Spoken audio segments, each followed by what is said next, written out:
Night rides the interstates like a rumor. Headlights spool through the Appalachians, Tennessee into Kentucky into West Virginia, stringing towns together with ribbons of blacktop and neon.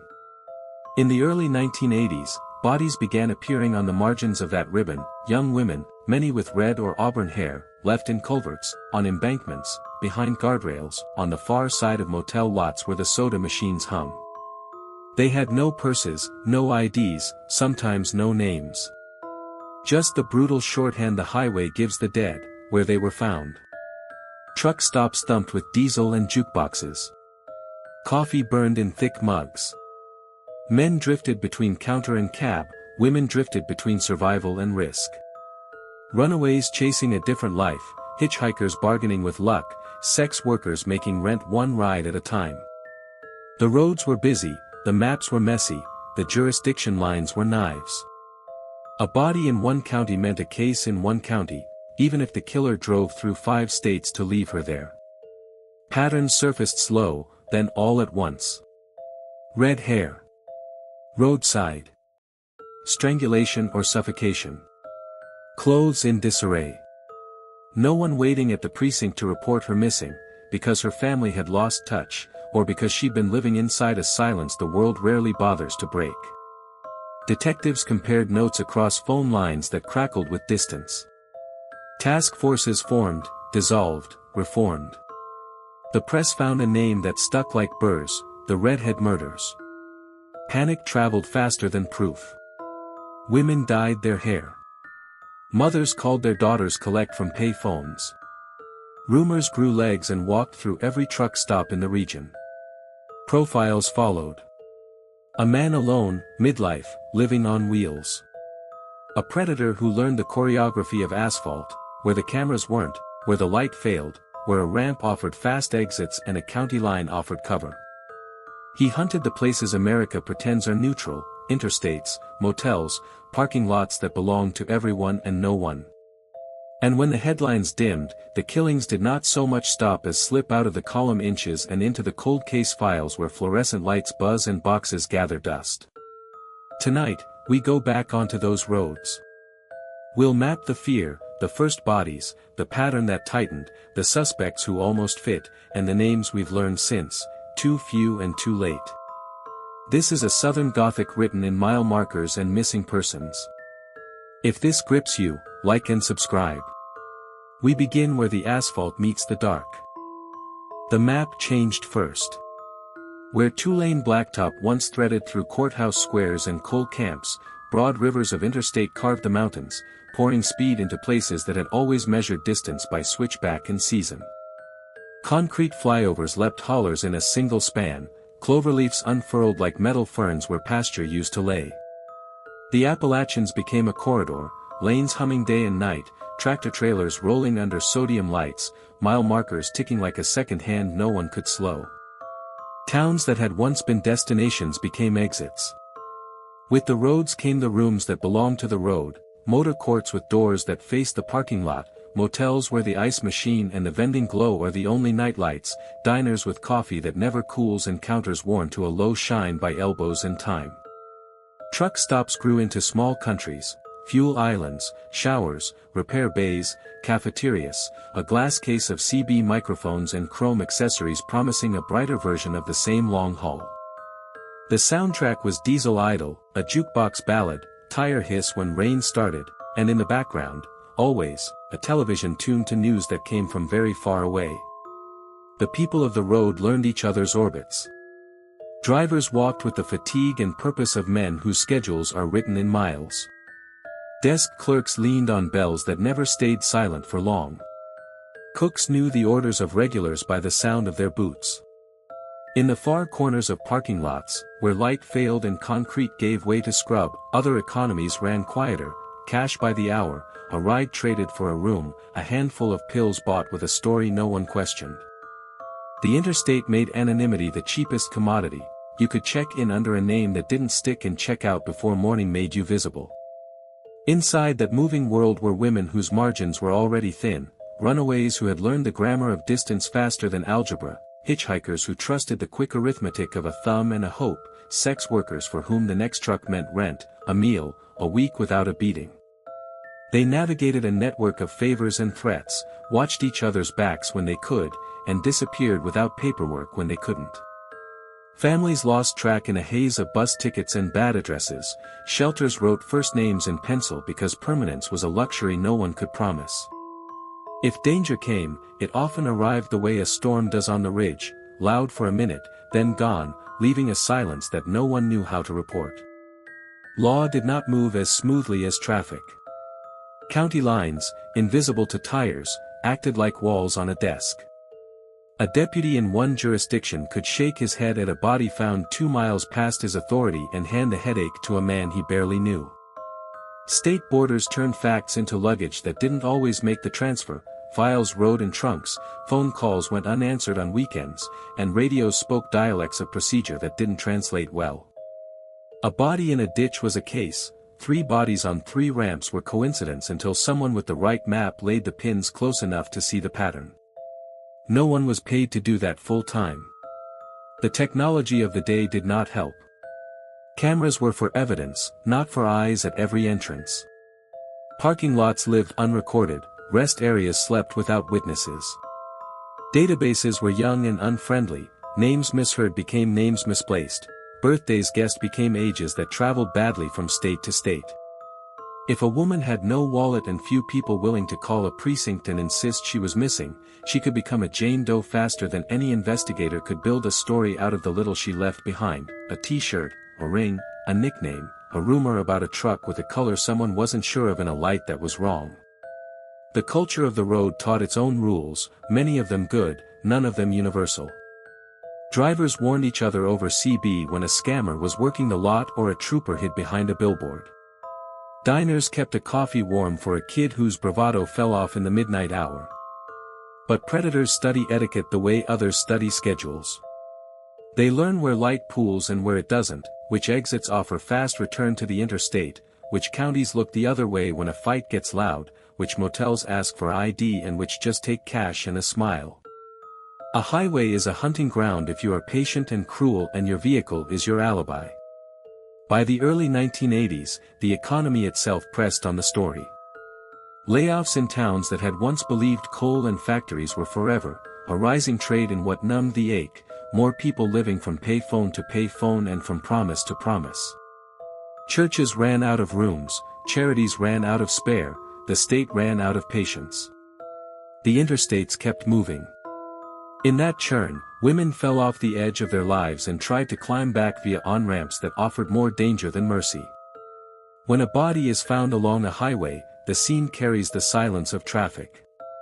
Cars fly by one guardrail away, the drivers seeing nothing but reflective vests and a flare's soft daybreak.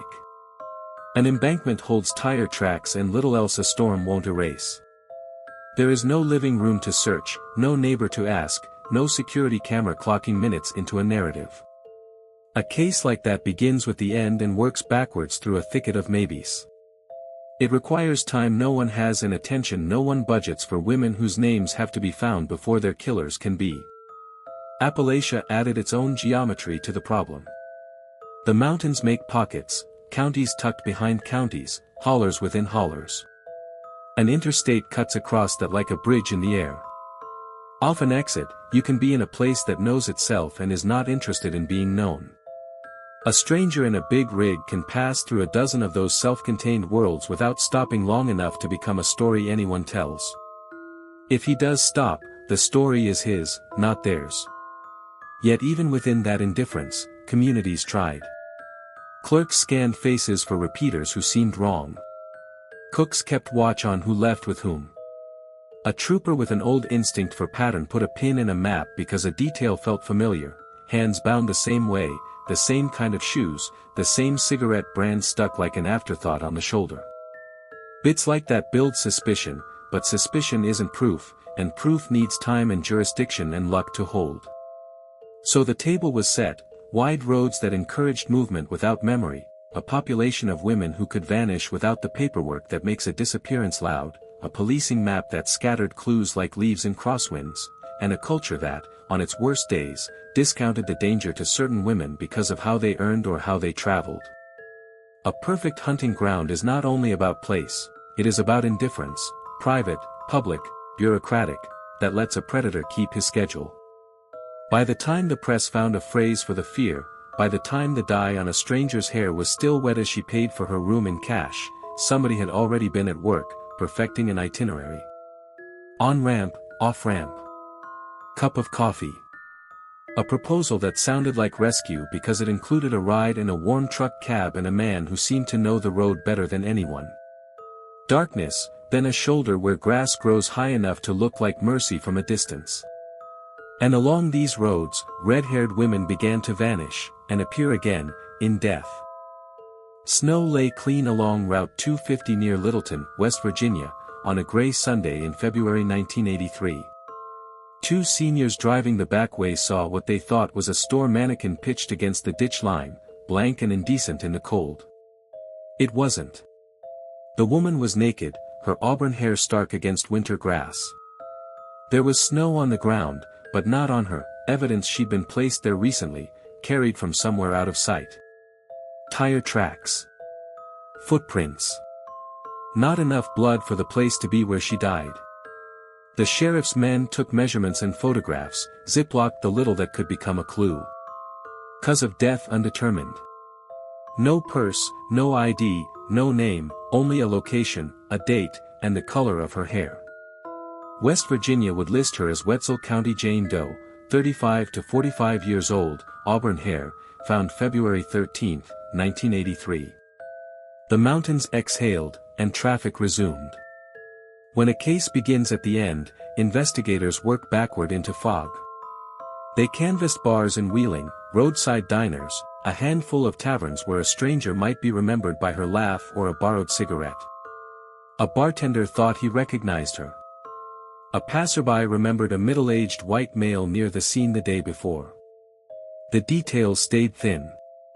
She shaved her legs and underarms, someone noted, a small signal that she was not living rough.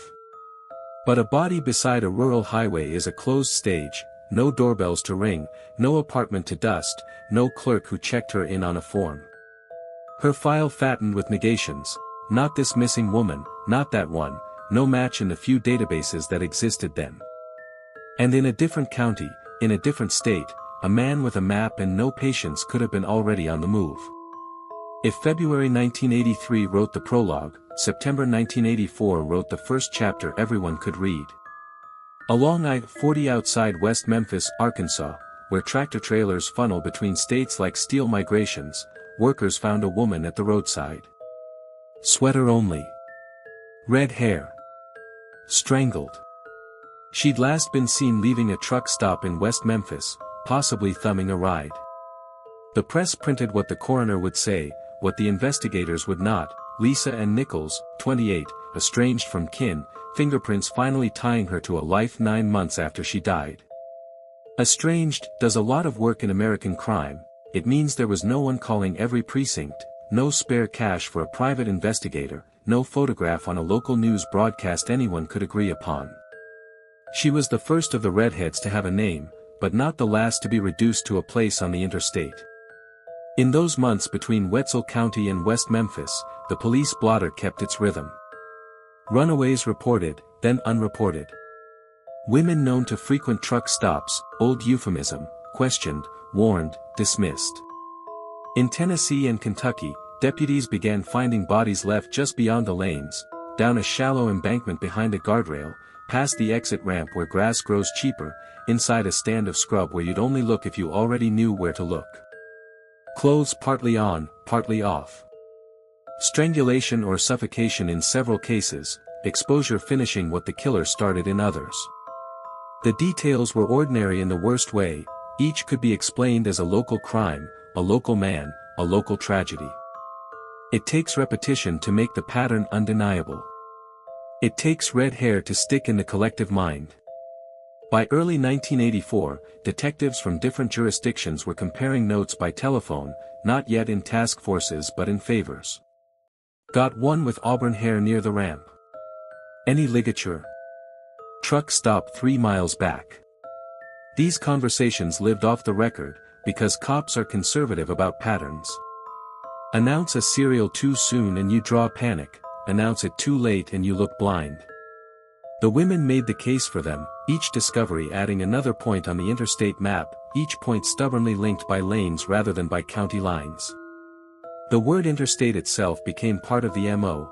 The killer used America's veins the way a hunter uses rivers, always moving, always feeding, never where you last saw him.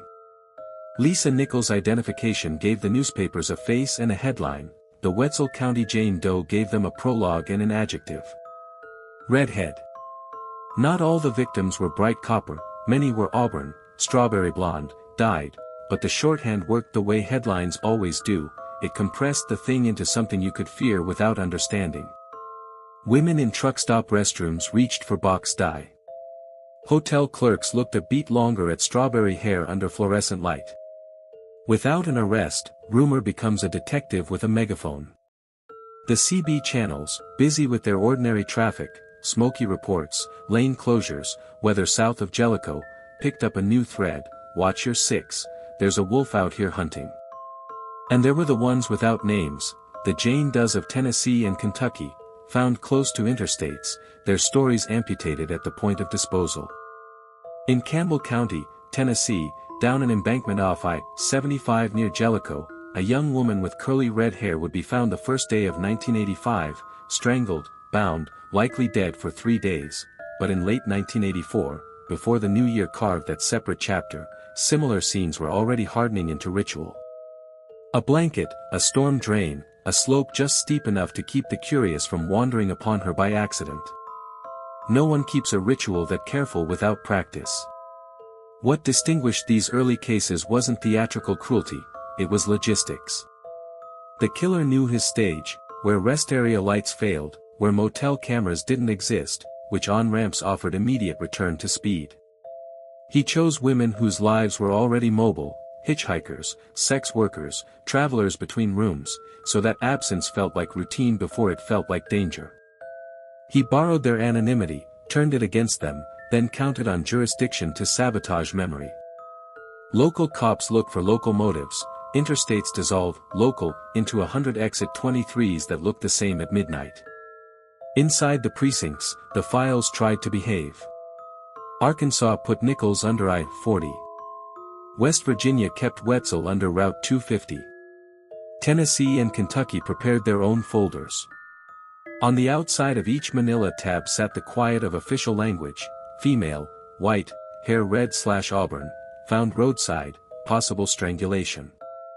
On the inside sat photographs no one ever forgets and inventories that sound like elegies, sweater, ring, cheap perfume, cigarette brand, $2 in change. If you connect the inventories, you get a chorus of American smallness, the things we carry when we mean to travel light and never go far. By winter 1984, the ground was set for the name that would weld the cases together. Reporters lifted the adjective from the autopsy sheets and wrote Redhead Murders in a font designed to sell fear. Lawmen in 5 states soon joined hands in public, a gesture that meant more to headlines than to shared databases in that era, but it announced what the back-channel calls had already suspected: someone with a schedule and a wheel was culling the same kind of woman from the same kinds of places. The murders, the papers said, spanned Tennessee, Kentucky, West Virginia, Arkansas, and maybe more. The interstates had given the killer reach, the red hair had finally given the story a brand. What remains most haunting about 1983 to 1984 is how fast namelessness hardens.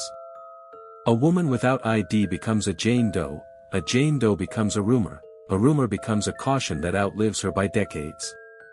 Nichols' name arrived 9 months late, Wetzel's never came at all. Between them stretched dozens of exits and hundreds of miles of shoulder, country where a driver can slow without stopping, where a killer can stage a body with the indifference of a man tossing a coffee cup. Those first cases established the grammar of what would follow: highway proximity, red hair, strangulation or suffocation, partial undress, and an easy slide across jurisdictional seams. The pattern was not yet official, but the roads could feel it. As more women turned up along those margins, 1985 into 1986, the similarities stopped looking like coincidence and started reading like a signature. Investigators moved from bodies to pattern, and the interstates answered with more pins on the map. The pins multiplied. Somewhere on a wall in a sheriff's office that smelled like coffee and copy toner, a Tennessee state map grew constellations: Campbell County near the Kentucky line, Cheatham County between Nashville and Clarksville, Knox County on the I-40 bend, spots in Kentucky where the interstate rides parallel to creeks that don't remember names.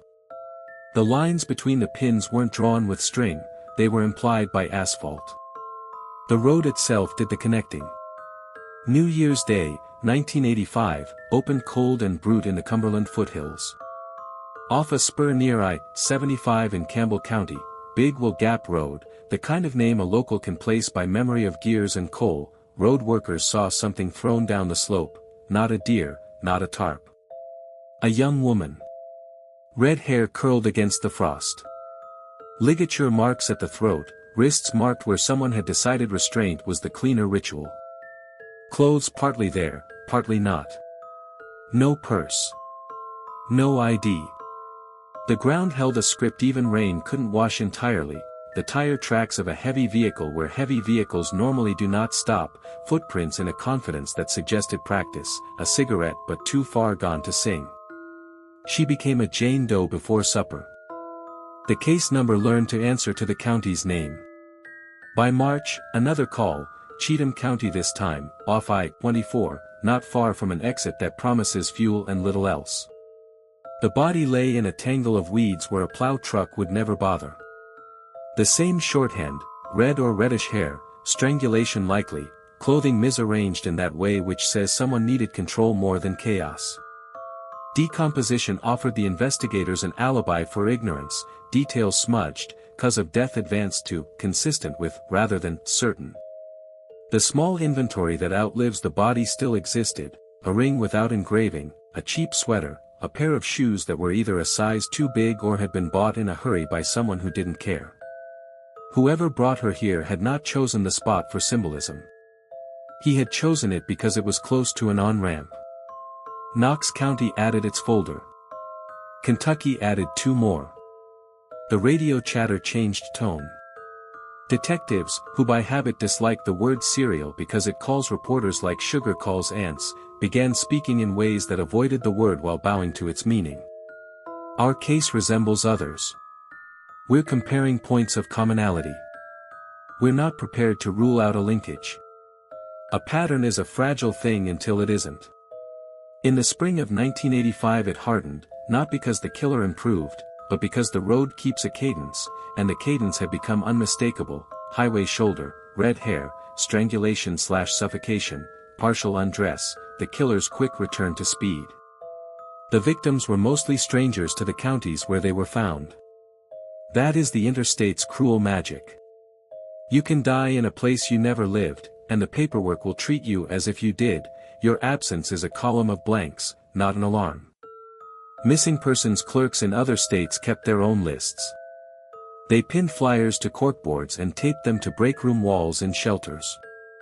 Last seen is a phrase that shrinks. It can mean 3 weeks ago at a truck stop in Arkansas, or maybe Nashville, she called collect, or left home at 15.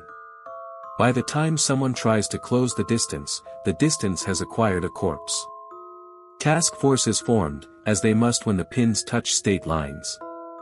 The Tennessee Bureau of Investigation hosted meetings where men in uniformed patients and men in cheap suits pushed coffee to the edges of maps and argued gently over which details mattered.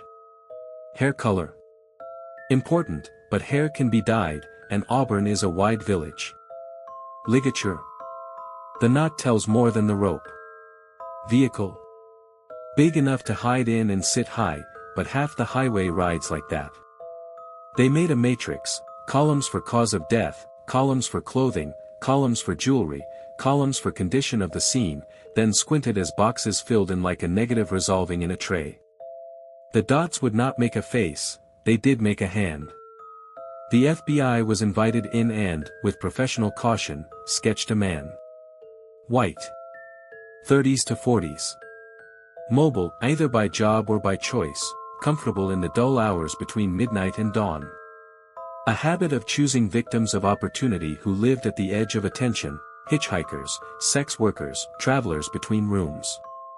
Organized enough to move a body without panic, disorganized enough to leave cases that spoke the same dialect but never precisely the same sentence.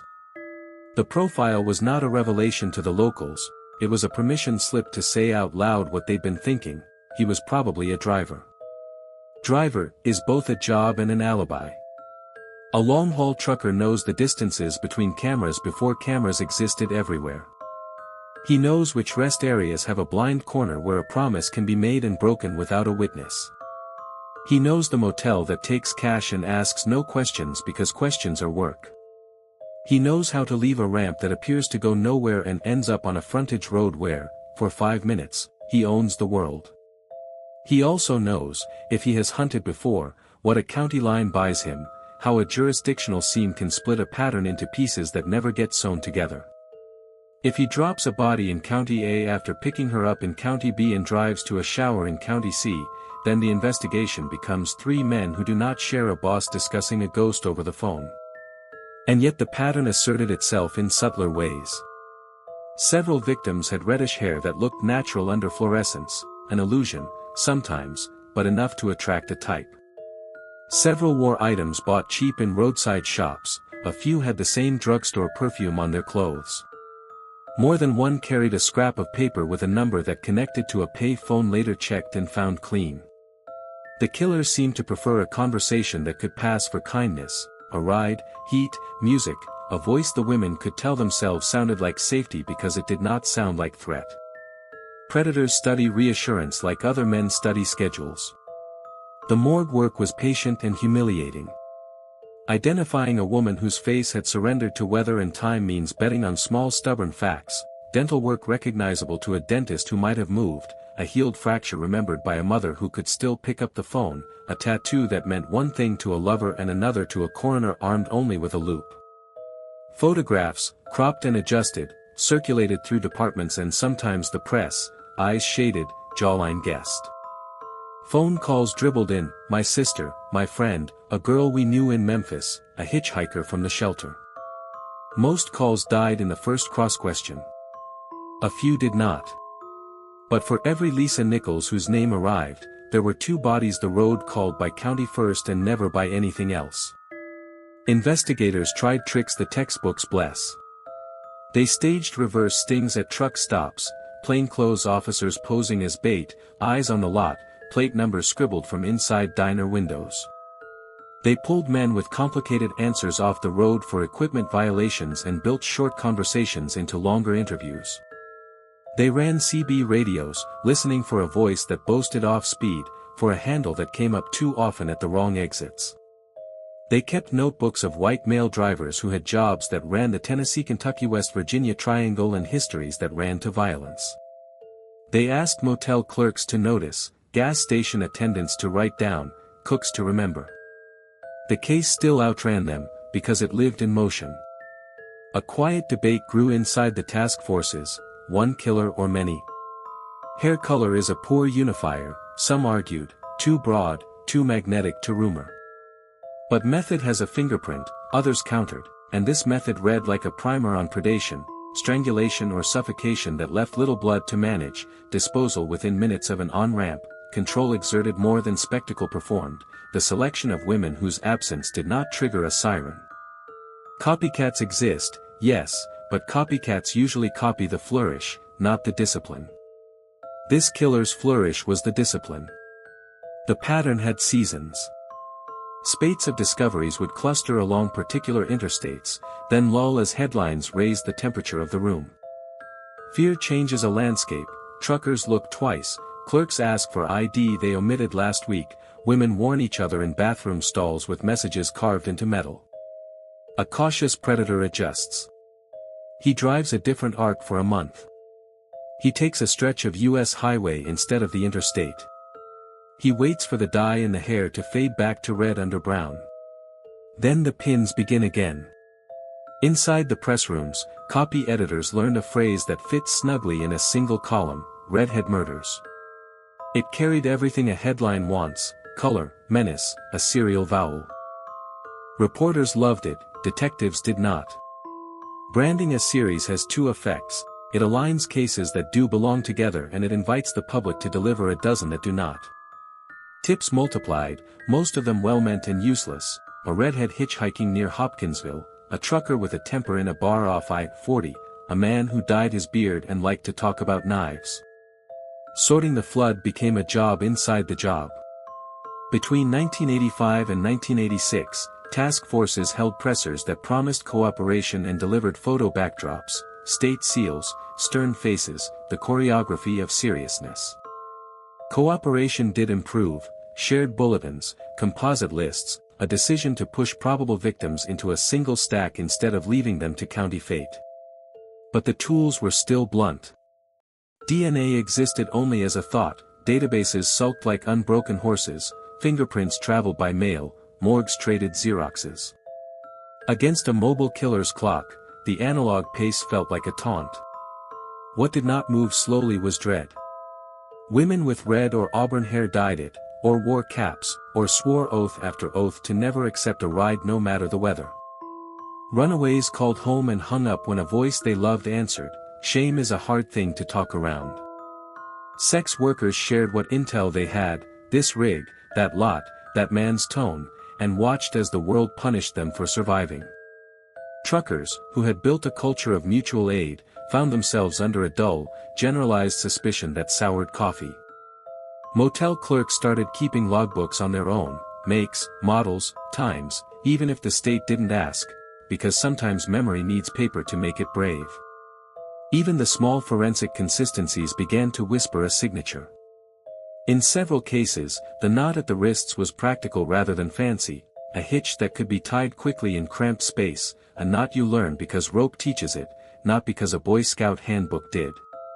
The women were placed, not thrown, arranged enough to suggest the killer wanted to be done, not dramatic enough to suggest he wanted to be seen. He did not leave taunts. He did not call in tips. He did not own a mythology. He owned time, and the highway. By late 1986, the pattern's edges fuzzed. Bodies still appeared, but at longer intervals, farther afield, in states where the nickname hadn't arrived to meet them yet. It is in a killer's nature to adapt or burn out, it is in a task force's nature to run out of money or mandate. The map on the wall gathered dust.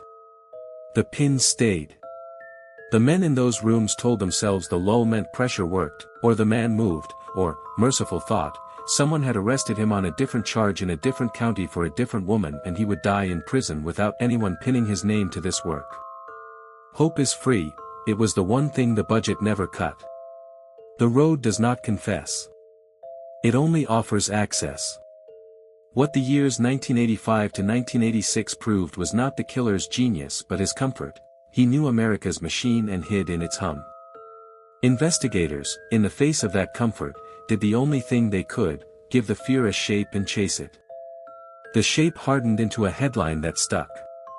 The headline stuck to everything, the cases, the counties, the women. Redhead Murders became a brand that sold papers and dyed hair, and the media built a theater the police could not control. Next came the part Panic always writes, rumors, warnings, and a spotlight that found the wrong faces as often as the right. The headline arrived before the facts. It usually does. In bold type above the fold, Redhead serial killer stalks interstate. The alliteration did the job 1,000 interviews could not, stitched fear into a single breath. Morning coffee went cold halfway to the lips, salon appointments changed on a dime. By afternoon, drugstore shelves in towns from Jellicoe to Jackson had more brown dye missing than bread. Women with auburn or strawberry hair walked into bathrooms and came out a shade safer, as if color itself were armor. Reporters learned the choreography of the case faster than detectives could share case files. They stood at ramps where the wind didn't argue with a microphone, at motel driveways where the ice machine hummed, in front of truck-stop neon that read as America at 3 a.m. Behind them, traffic streaked into bokeh. In front of them, phrases piled up, interstate predator, transient victims, Jane Does with red hair. It wasn't wholly wrong, it was wholly consumable. Local anchors borrowed the cadence of national panic and exported it back to living rooms that knew the exits by heart. Phone lines into newsrooms performed their old magic, tips, rumors, a cousin's story about a redhead who took a ride and wasn't seen again, a waitress who served a girl with a green army jacket and a nervous laugh, a trucker with a hollow stare and hands too careful with his coffee. The CB bands filled with radio gossip, handles calling out bad lots, bad nights, and a wolf on the prowl. Some of it helped. Some of it turned the map to static. Truck stops learned the new etiquette of fear.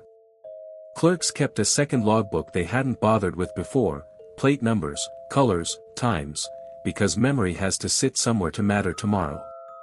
Shower attendants developed a subtle taxonomy, who seemed keyed up, who seemed keyed wrong. Cooks and waitresses ran a kind of secular watch, eyes on the door, eyes on who left with whom.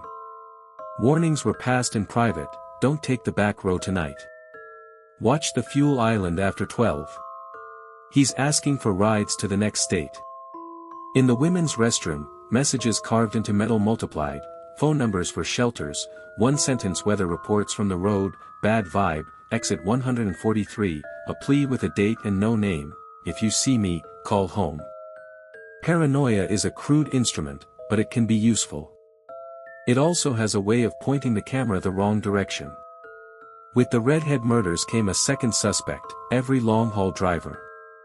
Talk shows turned the country's most visible nomads into archetypes, lonely, rageful, untraceable, ignoring the older truth that highways make communities, too. Men who could recite the birthdays of waitresses' kids and the good biscuits from the bad got side-eyed in places where they'd been regulars for years. A driver who kept to himself before kept to himself harder now. Silence fed the stereotype it didn't deserve. Stigma took its ancient seat beside fear.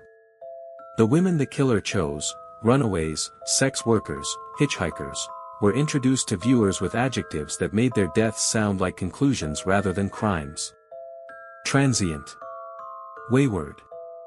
Known to frequent truck stops. Euphemisms that sounded like shrugs. When an anchor said, "No fixed address," the phrase did a neat trick, it explained why she wasn't missed loudly enough. The killer learned that trick, too. He already knew it. Photographs, when there were any, did double duty as evidence and spectacle. Yearbook smiles cropped to the hairline. Polaroids made in shelter lobbies, flash too hot, eyes red. Sometimes just a composite of a face reconstructed from a skull, uncanny valley soft where identity should be firm. Newspapers loved the lineup format, Jane Doe, Cheatham Company, Jane Doe, Campbell Company, Wetzel Company. Doe, the names of places standing in for the names of women. The repetition of red hair provided coherence the investigative files couldn't guarantee. Even when Auburn and Strawberry and Bottlebright got tossed in the same basket, the basket sold. Radio hosts ran hot. Ladies, don't you hitch. Gentlemen, keep your eyes open. A few leaned toward slur, sneering at lot lizards, while pretending to offer advice. Others tried public service, interviews with shelter directors, hotline numbers, practical tips delivered between country ballads. Somewhere in the middle were call-ins from men who wanted to be heard and women who needed to speak, both swallowed by the segment clock. Panic has programming, prevention has poor ratings. In towns where the cases touched down, public meetings filled with the old theater, folding chairs, sheriffs in front of maps, citizens asking questions that began as fear and ended as rage. What are you doing about the interstates?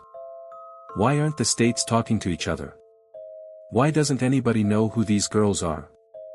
Deputies repeated what they could without wrecking cases.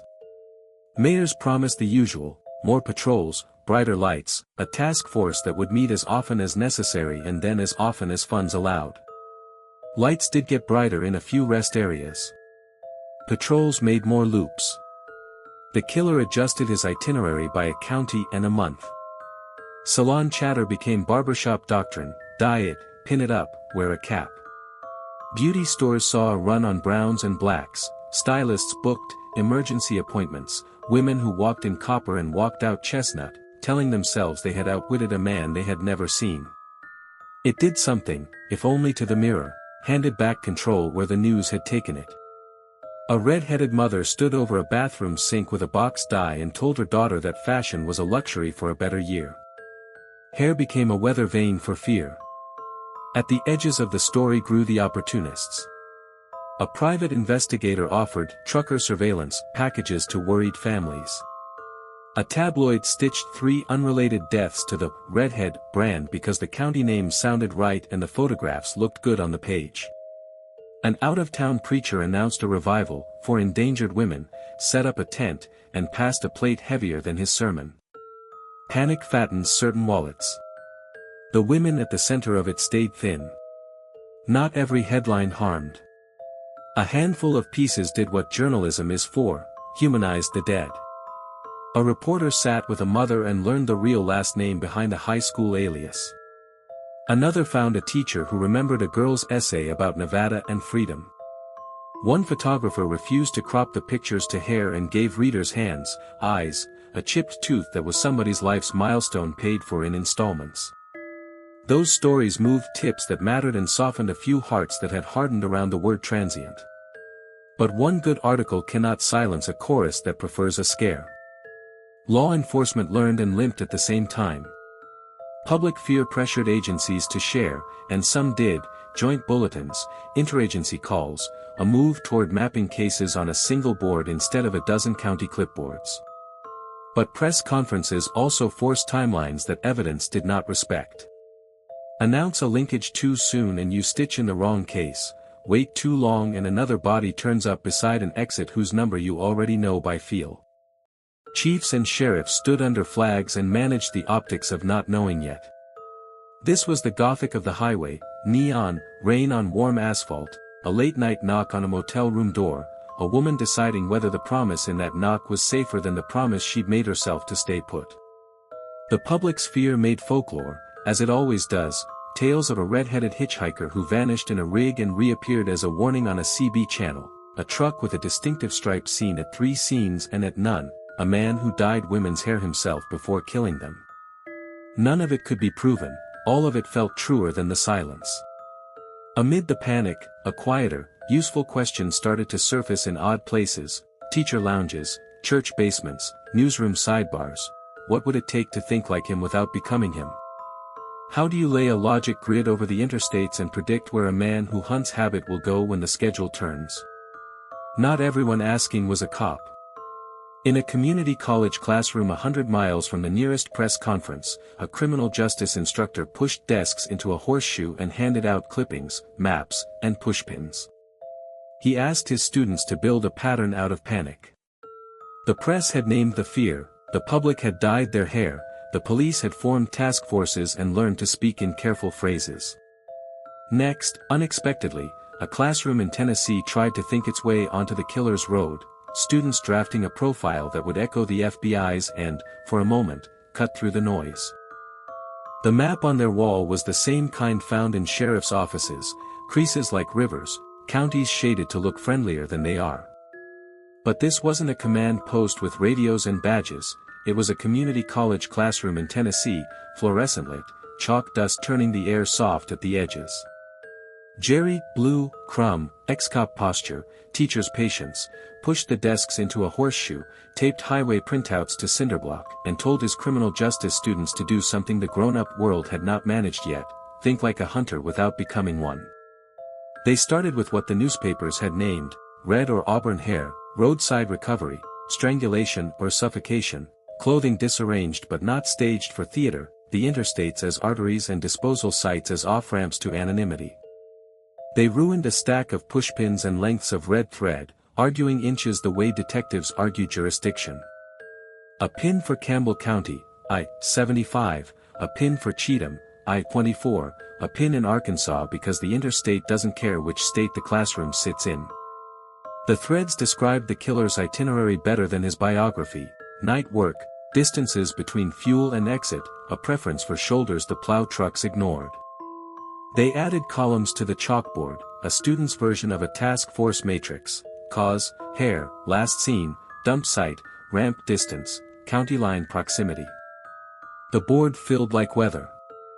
Someone circled 3 cases where the ramp faced southbound. Someone else circled a cluster of recoveries 20 to 30 minutes from major truck stops. They weren't claiming science so much as refusing coincidence. A few students worked the timeline backward, lulls that coincided with storms, with holidays, with hours when motels required ID more often. It turned out you could profile a man by the season of his absences.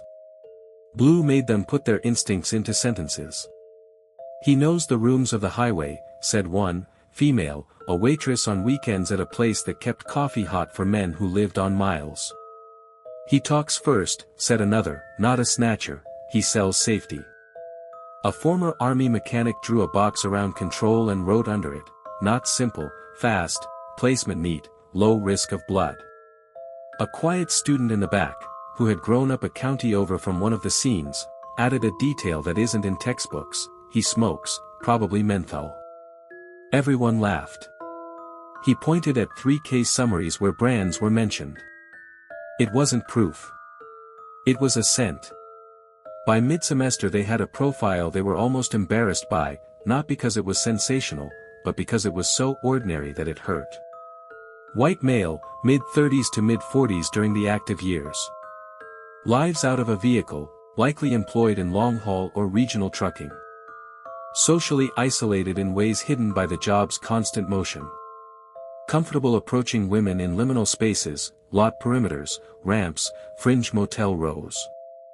Prior arrests or complaints likely for solicitation, assault, or domestic incidents, charges that don't travel well across counties. Works clean, favors strangulation/suffocation to minimize mess and time, disposes within minutes of an on-ramp. Keeps no dramatic trophies, his trophy is the itinerary continuing unbroken. Uses the interstate like a cloak and county lines like scissors to cut the thread. They didn't know that later FBI language would rhyme with theirs, they only knew the logic felt like it fit the map. Blue made them defend every line. Why white? Because the victims' last conversations, as reconstructed by waitresses and clerks, did not include mention of a difference that would have been noted in 1980s Appalachia. Why midlife? Because the confidence at scene suggested practice, and because truck stop employees remembered a man who read as grown, not kid. Why long haul? Because the case geography wasn't a Spokane hub around a home, it was a loop that never seemed to close. They attempted geography as motive. One team overlaid the pins with way station locations, reasoning that a driver who knew when scales were open could choose his timing. Another cross-referenced rest areas with sections then unlit or lightly patrolled. A third group, less convinced by infrastructure, mapped the cases against what they called the theater of approach, lots with deep shadows, exits with immediate returns, ramps with gravel pull-offs just beyond the guardrail.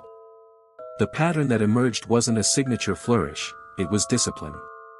The killer's primary risk mitigation was speed and silence. The classroom decamped to the road on Saturdays, in pairs.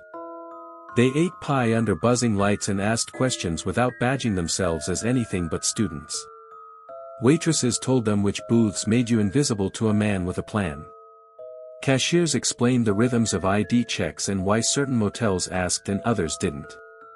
Shower clerks drew them a map of the back row, the place where rigs park when drivers want to sleep without neighbors and where a truck can idle long enough to erase the sound of a door opening where it shouldn't.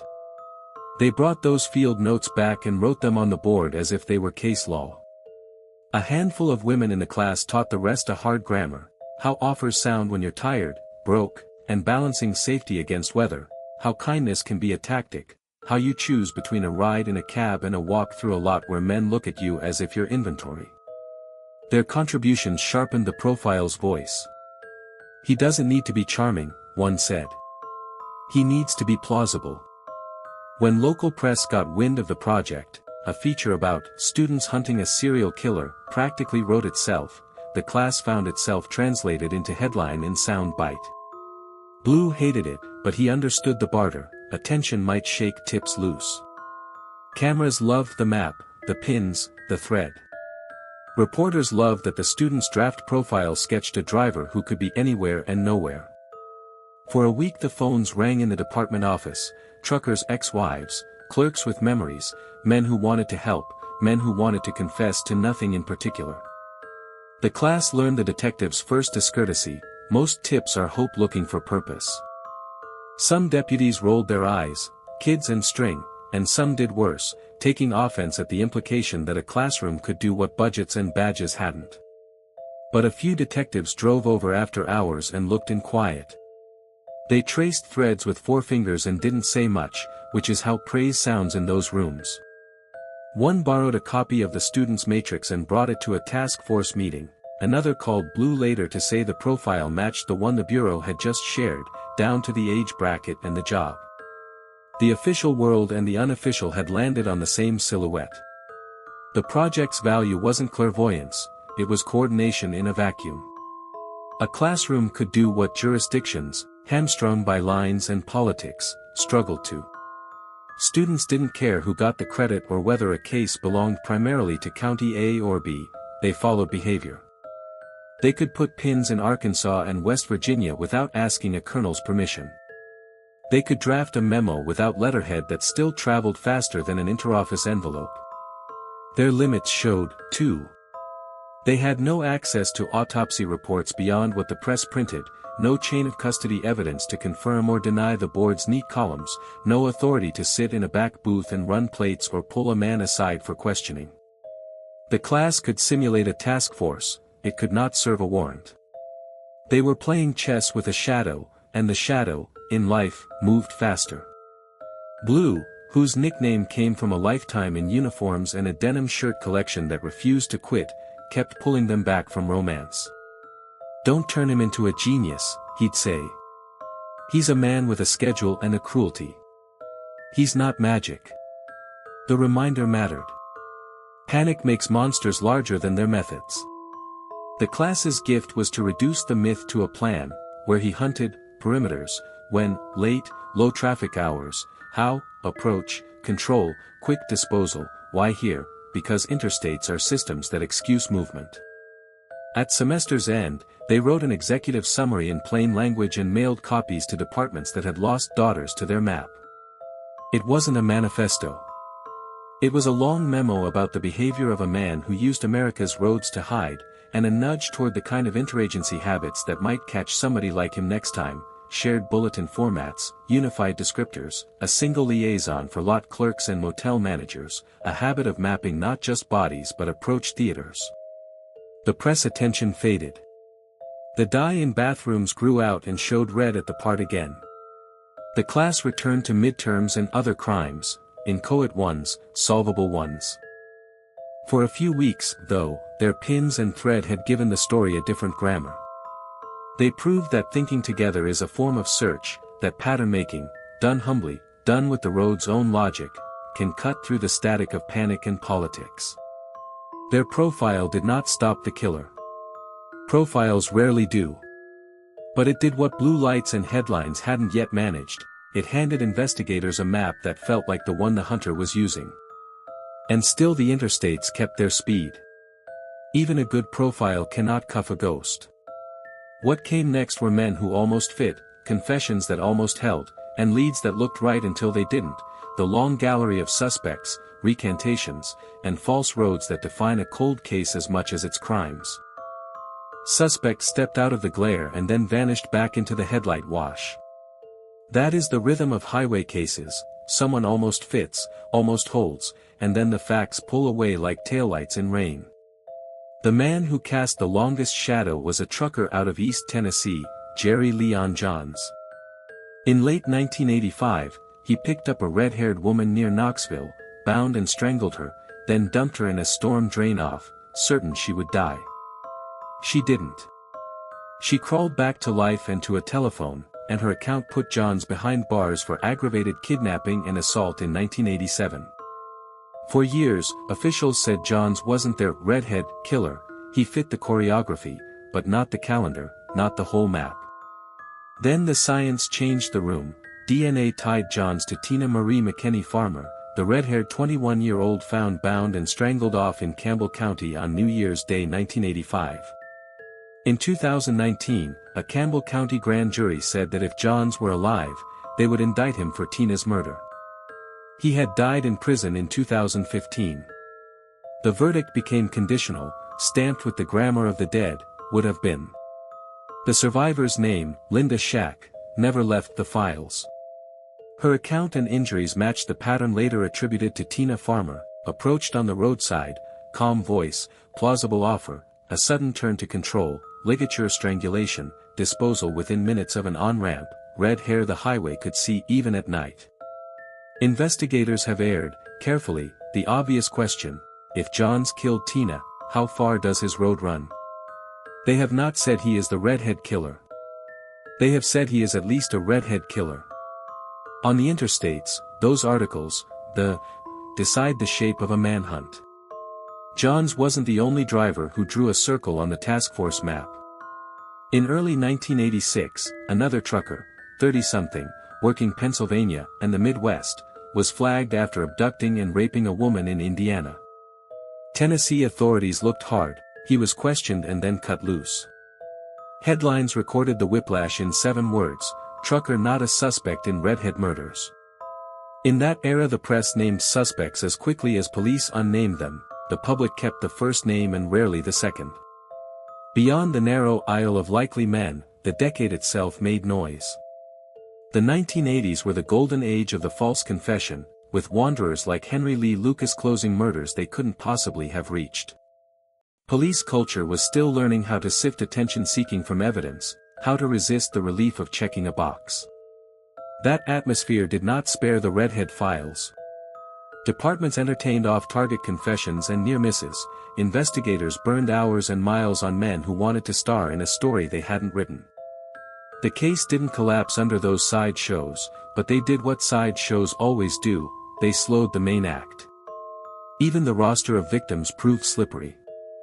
In April 1985, as agencies from 5 states first compared notes, officials publicly ruled out several lookalikes, including 4 Texas cases and Ohio's famous Buckskin Girl, later identified as Marcia King. The nickname had gathered more bodies than the facts could keep. That trimming didn't end debate, it advertised it. To this day, veteran detectives speak in careful clauses: probable victims, suspected victims, outliers, because the highways blur series into overlap. Across the years, names have flickered on and stayed, proof that the dead do not always remain generic. S.B. Regina Pilgrim, found suffocated in a refrigerator off Kentucky Route 25 in April 1985, went home by DNA in 2018. Tracy Sue Walker, a 15-year-old from Indiana whose partial remains lay off Big Will Gap Road in Campbell County, got her name back in 2022.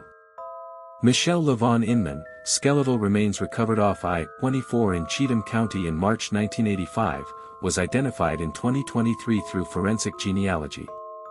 Each identification rewires the map, each moves a dot from what to who. Whether all of those names belong under the Redhead umbrella remains contested, the roads cross more than the headlines do. And then there are the women who almost certainly belong. Lisa Nichols, found near I-40 by West Memphis in 1984, was finally named by fingerprints 9 months later. Her estrangement from family had delayed the most basic call. Wetzel County Jane Doe, the auburn-haired woman placed on a snowy verge in West Virginia in February 1983, still has no name. Even West Virginia authorities have argued she may fall outside the core pattern.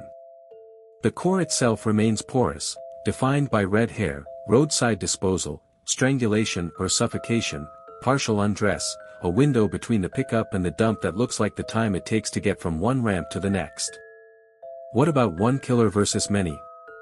The files read like a debate carried on with pins. In several cases the hand looks alike, practical ligatures tied quickly, bodies placed, not thrown, in low-traffic spots, the killer's disinterest in theater and trophies, a preference for victims whose absences would not ring precinct phones.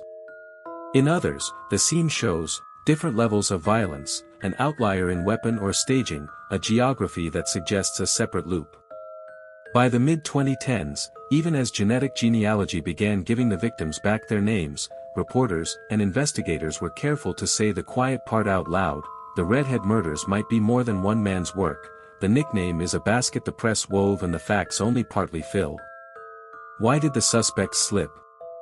Some of it is the old bureaucratic math: county lines that slice evidence, state borders that reset procedure, task forces that bloom in panic and wilt when budgets cool. Some of it is the technology gap. The 1980s offered film cameras, fingerprints by mail, and no instantaneous database to align a Jane Doe in Tennessee with a missing person reported in Indiana. And some of it is a predator's simplest tool, motion. If you pick up in County A after midnight, kill before dawn, and lay a body in County B near an on-ramp, you have made 3 different cases for 3 different desks. Without a unifying suspect, they remain cousins who don't speak. DNA has been the slow drip antidote. In 2016, a Cody's hit connected semen on Tina Farmer's blanket to Jerry Leon Johns. In 2019, the Tennessee Bureau of Investigation publicly named him as the killer in her case, a grand jury agreed, posthumously. Elsewhere, public-private partnerships, Othram, DNA Doe Project, and state labs pushed identifications across the line, Pilgrim, 2018, Walker, 2022, Inman, 2023. What DNA hasn't done, yet, is tie one living man to all the canonical Redhead cases. It may never. The series might be a braid, one strand proved, Johns and Tina Farmer, others suspected, a few unrelated but dressed in the same red hair and roadside sorrow. False leads, some earnest, some attention-seeking, spooled behind every press conference. A driver with a temper, seen at 3 truck stops, a composite sketch that looked like half the working men on I-40, a rumor about a distinctive stripe on a cab, a Dr. No-style whisper imported from another interstate killer 2 states away. Investigators triaged, which tips to knock down, which to park in case they mattered later, which to ignore because the same caller had phoned 3 counties in the same afternoon. In the police vernacular, this is called chasing ghosts. The budget calls it overtime. The families call it days when nothing moves. The human cost of the long chase rests heavier in the back half of the decade. By 1987 to 1988, the cadence softened, fewer bodies in the core corridor, more outliers drawing skeptical lines on the task force maps. Did pressure work? Did the man move? Did a different arrest on a different charge take him out of traffic for good? Or were multiple men using the same hunting ground, and one of them simply burned out while another learned new habits a few hundred miles away? On paper, all of those are possible. In memory, the first possibility is the one people pray for. The case also illustrates a quieter cruelty inside the machinery: who gets urgency? Many of these women lived between addresses, runaways, hitchhikers, sex workers, travelers, so their disappearances seldom triggered the pressers and posters that snap a case to attention. When a victim isn't loudly missed, a suspect can pass for a rumor. The one time that pattern broke, the night Linda Shack survived and spoke, law moved. If you want to know what slows a serial case, count the times a woman had to speak from beyond the guardrail and could not. By the time the 1980s closed, suspects had become a plural that no longer promised relief. Johns had a gravity the others lacked: DNA, a survivor, a grand jury's conditional indictment, but official statements stayed conservative about the larger brand. Other truckers had been questioned and dismissed. Other cases had been added to the basket and then removed. The nickname, the Redhead Murders, sold papers and organized fear. It also inflated expectations of a single answer waiting at the end of a single road. The interstates aren't built that way. They fork. And yet the road keeps sending small mercies. A box of bones gets a name. A mother gets a call. An agency, shamed by long silence, reopens a file and assigns a new set of eyes.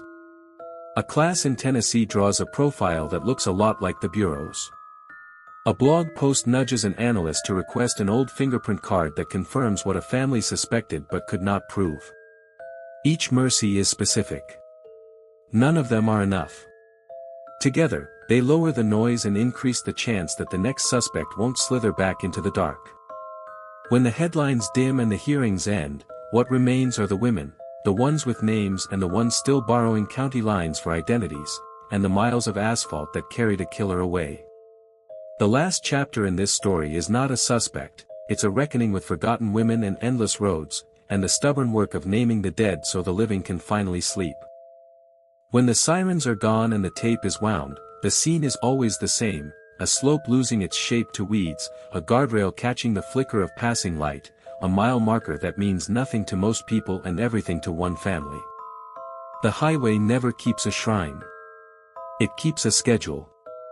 Cars race the distance between two lives, and whatever happened here becomes part of the shoulder, mown in summer, iced in winter, anonymous in every season. The Redhead Murders are remembered as a headline, but what remains on the ground are women. Some have names again: Lisa Nichols in Arkansas, Tina Marie McKinney Farmer in Campbell County, S.B. Regina Pilgrim off a Kentucky road, Tracy Sue Walker down in the brush of Big Will Gap, Michelle LaVaughn Inman in Cheatham County. Each identification is a small rebellion against oblivion, a refusal to let a county line be the last noun a person gets. Their names turn case numbers back into lives, a favorite song on a jukebox, a joke told too loudly, a postcard never mailed, a fight with a mother that was supposed to be temporary. And then there are the Janes, the women still known by where they were found, not who they were. Wetzel County, Cheatham County, Campbell County. Geography as identity, location as epitaph. The ache of the Redhead Murders is not only that a man hunted them, it's that the world colluded, by indifference, by stigma, by the bureaucratic cruelty of bad paperwork and worse priorities, to let their disappearances be quiet enough for a killer to keep a schedule. If you want to hear the case, listen for the silences, the phone that didn't ring at a precinct, the missing persons flyer that wasn't printed because no one had a recent photo, the kindness withheld because a woman's life didn't match the town's version of respectability. In the end, the interstates themselves are the metaphor and the method. They promise connection and deliver anonymity. On the ramp, everyone merges, on the shoulder, everyone is alone. The killer, whether one man or many, understood that better than anyone. He used the highway's neutrality as camouflage. He moved between counties that don't talk and states that talk too slowly. He chose women who lived in the margins between rooms, hitchhikers, sex workers, travelers on first-name terms with clerks who would be gone by the next shift. He learned the choreography of the perimeters, motel side lots, rest area shadows, the back row of truck stops where idling engines make every door sound the same. We try to make meaning out of the wreckage. Task forces rise and fall. Reporters find phrases that rhyme with fear. A classroom draws a profile that echoes a bureau memo and, for a week, gives the public a shape to pin their dread to. Decades later, DNA breaks the seal on boxes that were supposed to stay shut forever. A lab says this jaw belongs to this woman, and the effect in a living room is immediate and brutal. The world shrinks to a single line on a map and a date that will not move. Families grieve in past tense and present tense at once. They learn how to speak about someone as if she were paused, not gone. She liked this, she would have loved your little ones, she used to sing that song. Identification is a kindness with teeth, it gives you a grave, it confirms the worst. For mothers and sisters and cousins who have been living inside a conditional for 30 years, finality doesn't arrive as relief, it arrives as a new kind of work. The memorial, the marker, the obligation to tell the story properly, without the insults the headlines used, without the neatness the documentaries crave. Law enforcement, for its part, has learned in increments. Interstate murders demand an interstate memory. Today, shared bulletins and cold case units talk across lines more quickly. Forensic genealogy turns family trees into bridges back to names. Databases that were once sulking in silos speak to each other by default. None of that retrofits 1984. It does, however, make a promise on behalf of 2024, that women living in the margins are not outside the circle of the urgent. The lesson isn't technical, it's moral. Culture has had to learn a parallel lesson about who counts. The language has shifted, less lot lizard, more person, but the old reflex still flinches in the same direction. When a woman's survival strategy is used as a reason to discount her harm, the highway wins and the community loses. The Redhead Murders expose that reflex in hard light. If we want a different future, we begin with different sentences. She was somebody's. She is still somebody's. Full stop. The Gothic, in this story, is not a cape the place puts on, it's the stimmen, the atmosphere, of a region where neon and fog share the same mile. It's the sightline of a patrol car cresting a hill at 2 a.m., the hum of a soda machine outside a room where someone is deciding between a ride and a bad night in the cold, the way a guardrail throws back your headlights like a warning and a dare. In that light, the victims become more than a type. They are teenagers too stubborn to take insults for an answer, mothers stringing paychecks into weeks, friends who knew all the waitress shifts on one stretch of interstate and all the bad exits on another. Their hair color is a coincidence, the rest is America. There is hope here, but it is not cinematic.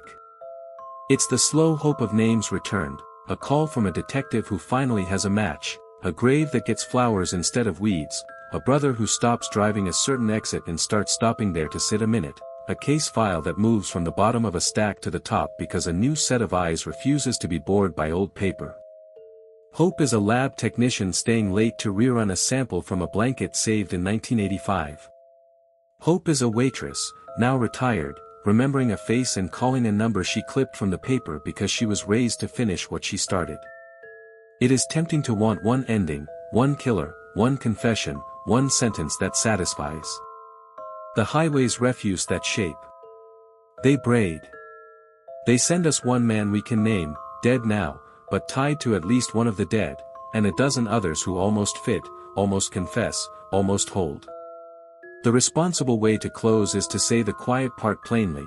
The Redhead Murders may be a brand wrapped around a braid, a convenient title for multiple predators who learned the same ruthless lessons from the same indifferent roads. The uncomfortable clarity is no less chilling for being complex. So we end where we began, on the shoulder, in the wash of light. Headlights cut the Appalachian night into brief, bright rooms that move as you move. A rig glides by, its marker lights like a low constellation. Somewhere, a mother folds a newspaper clipping back into an envelope and places it with the carefulness you reserve for things that can still break. Somewhere else, a lab machine hums, reading code that outlives flesh. In a restroom stall, a number is taped above a steel sink, if you need help, call.